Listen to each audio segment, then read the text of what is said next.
Arteta'nın ən böyük problemi 9 nömrə almamasıdır. Təsəvvür götür ki, sən bilirsən ki, əsas oyuncularından biri olan Gabriel Jesus zədələnir yanvar transfer ərzində və sən mərkəz hücumçusu olaraq yalnız Kai Havertzin gümanına qalırsan, istisna etməyərək ki, Kai Havertz də insandır, ətdən və sümükdəndir və zədələnə bilər, hücumçu almırsan.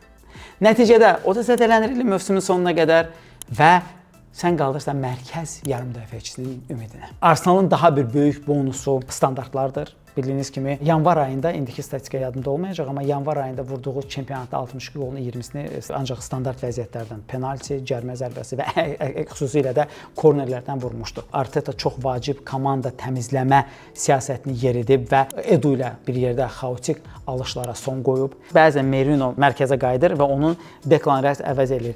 Əlbəttə ki, bu taktika Manchester United-lə işləyir, amma həmin epizodda qolu sən ya möhtəşəm yaradıcılıqdan vurursan, ya da ki, rəqibin kobud səhvindən vurursan, burada da Casemiro'nun mövqe itirməsi söz konusu idi. Çünki normal olaraq müdafiəçilər sığortalı ayağı 6 nömrə yerində olsaydı, o boşluq Rice'da olmayacaqdı. Soruşa bilərsiniz ki, PSV ilə oyunda niyə belə anomali oldu? Peter Bosz Arsenal'la amansız zonal pressing oynadı. Yəni bu nə deməkdir ki, Arsenal'ı Arsenal'ın qapısında sıxmağa çalışdı.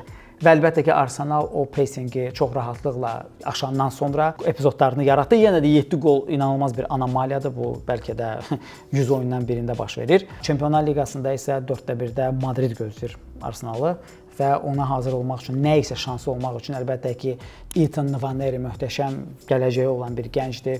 Leandro Trossard da əla oyunçudur, amma Trossard 9 nömrə mövqeyində iflasa uğradı. O daha çox sol wingerdir. Və əlbəttə ki, Madridin qabağına sən Mikel Merino mərkəz hücumçusu kimi çıxa bilməzsən, bu bir qədər qeyri-ciddidir. Sizin fikrinizcə Arteta öz maksimumuna, yəni öz tavanına çatıbmı? Yoxsa nəzərə alsaq ki, zədələrin ucbatından bu il Arteta ümidləri doğrultmadı, onun daha bir il şansı var. Yəni nəzəri olaraq 100 milyon funt sterlinqə bir 9 nömrə alır və bir 6 nömrə alır və nəticədə komandanın bütün mövqelərdə tam komplektasiyası var və gələn il Arteta'nın son şansı olacaq ki, İngiltərə Premyer Liqasını qazansın. Buyurun, fikirlərinizi bölüşün. Arteta maksimumuna çatıbmı, yoxsa hələ də şans vermək lazımdır?